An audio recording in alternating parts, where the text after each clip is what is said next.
Студената вълна носи нови рекордни отрицателни температури и бедствено положение в редица европейски страни. Румъния е обхваната от обилни снеговалежи, които причиняват транспортен хаос, блокирани пътища, затваряне на училища, на малки локални летища, 90% нарушения в железопътния транспорт. Букурещ е покрит с 30 см снежна покривка.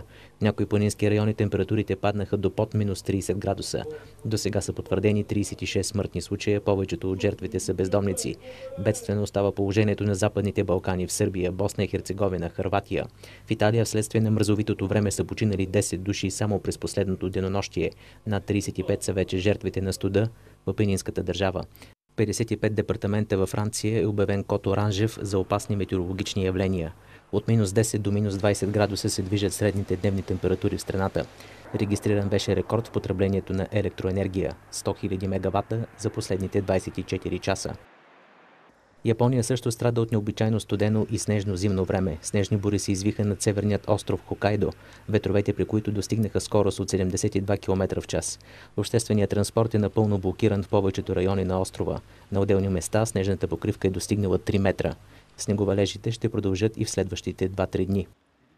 Жителите на засегнатите от тежки наводнения Куинсленд и Нов Южен Уелс в Австралия са на прага на отчаянието, тъй като нивото на придошлите води продължава да се покачва.